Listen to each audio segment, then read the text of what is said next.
Hi, I'm Dan Weedin.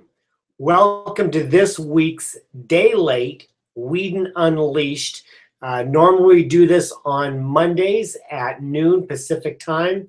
Because holiday, we are a day late. We'll talk about yesterday's extra points, and we're going today at noon Tuesday.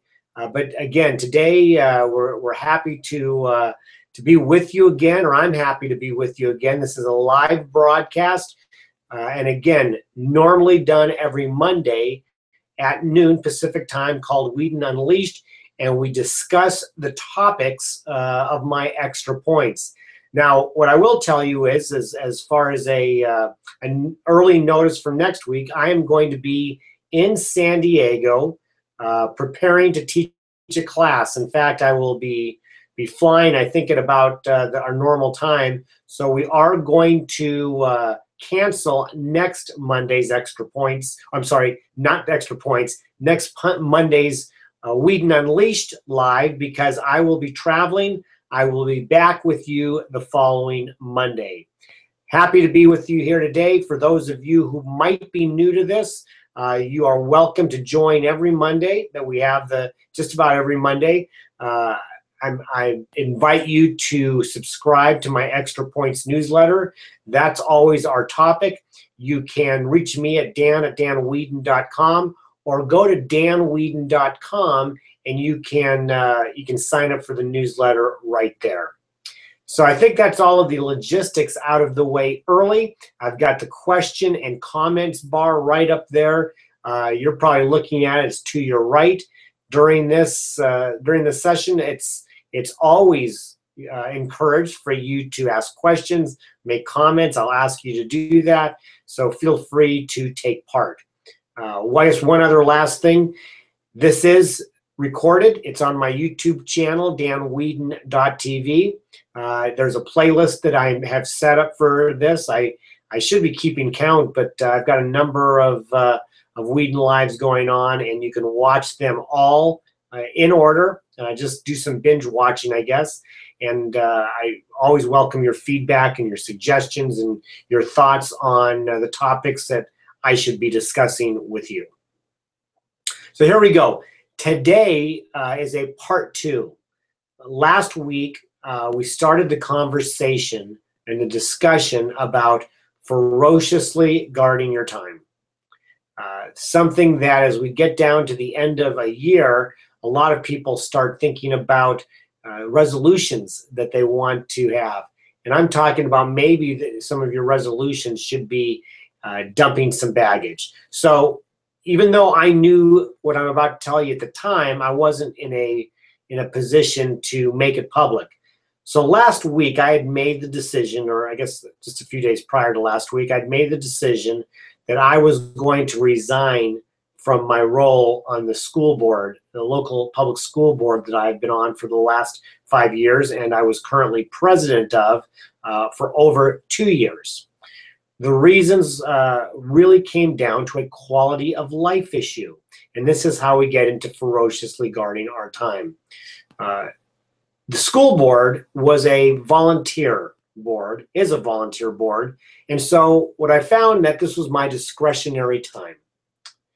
It was time that I was investing that was not aimed at either my business, my wife, my children, my friends, things I like to do. It's discretionary time, and I often give my discretionary time away to projects and charities and nonprofits and volunteer efforts that I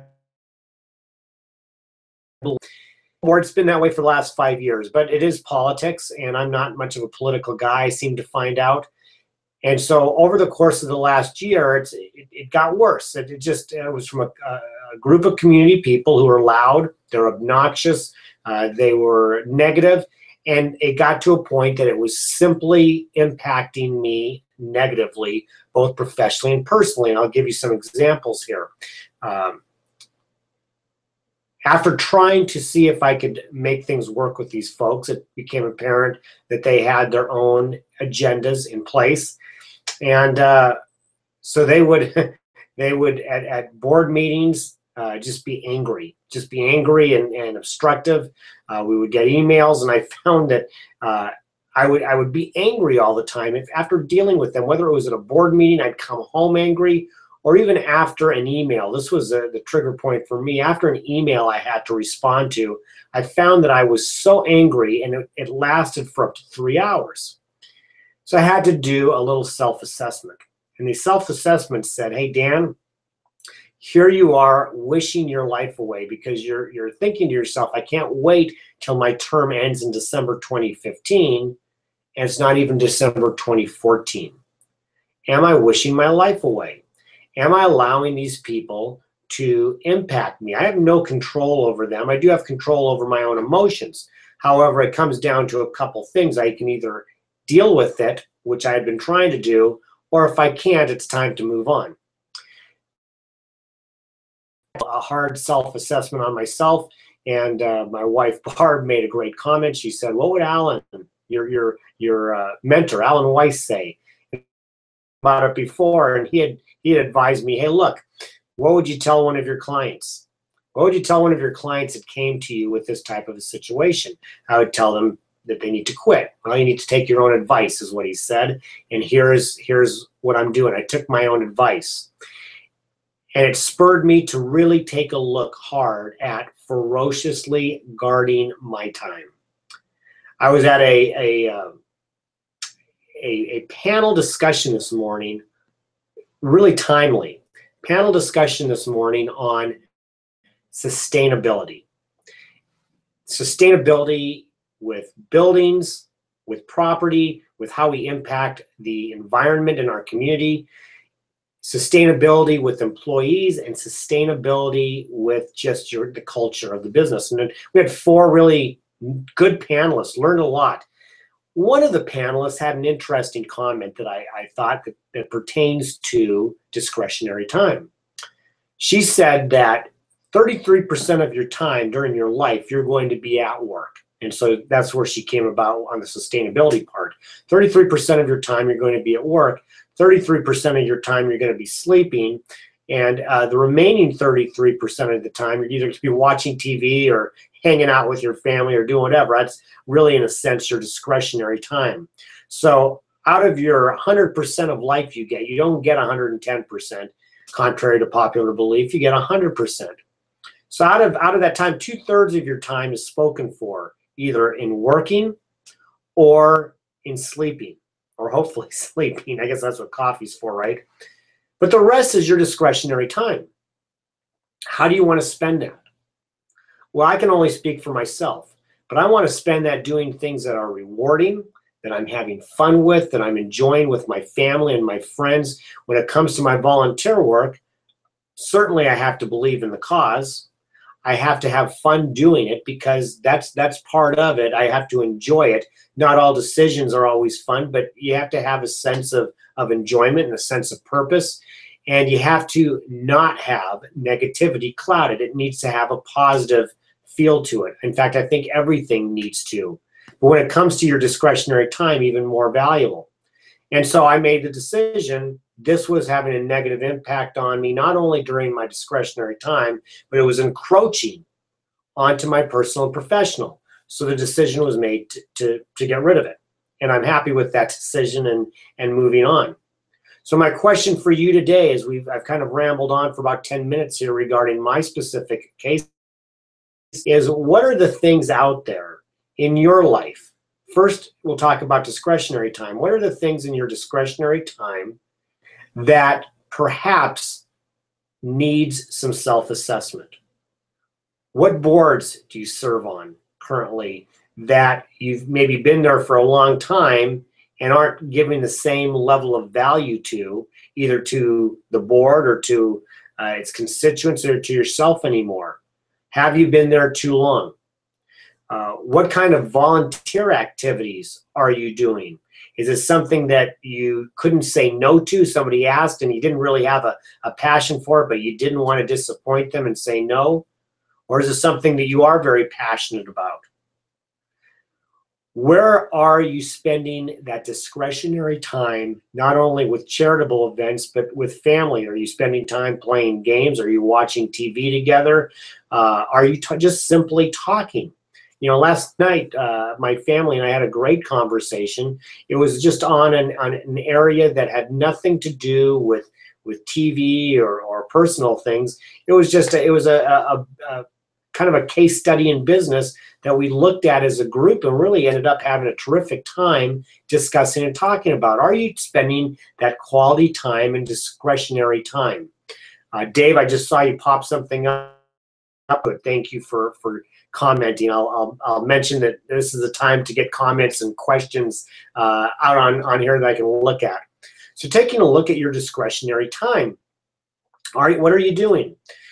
You can also take a look at your time in your career. Now, some of you might be entrepreneurs, you might be business owners, you might be employees. And so a lot of your time and how you spend it, you may or may not have control of it. But are you spending time on a client that is just unreasonable? You know, bad clients, just because they're paying you money, that bad clients never get better. Bad customers never get better. People who are in either your employ or who are working above you, maybe in a managerial role, are these people that are positively impacting you. You know, you may have to make some decisions on people that you are employing, or you may have to make some decisions on where you're working, depending on how it's affecting you. Look, we only come around this way once, and the time that you're spending needs to be dedicated to improving your condition, helping you reach your goals and aspirations and dreams. And if it's not doing that, you need to take a hard look at it. I want to pop over to what Dave just wrote up. He says, supporting elderly parents can be very time consuming and draining. Dave, thank you. I'll just speak for me. Many of you who have followed me, either in my writing or in my speaking, know that my mother has dementia. She's 90 years old. She has dementia and is currently living in a facility that takes care of an elder care facility, an assisted living, I guess, is the best way to put it. She lived with us for 2 years, and it is time consuming. It is draining. And when you look at it from a discretionary time, you have to make some decisions. For us and our family, for 2 years that she lived with us, we felt it was the right investment. We hired people to help, which was a huge thing. We couldn't have done it on our own. It's always there, though, and it was something that weighed heavily on our time. And as Dave said, it is draining. For us personally, the decision came that it was worth that investment. But there came a tipping point where it was no longer safe for her, and it was no longer good for us for our own mental health, because her dementia had reached a point of no return where it was really outside of our pay grade.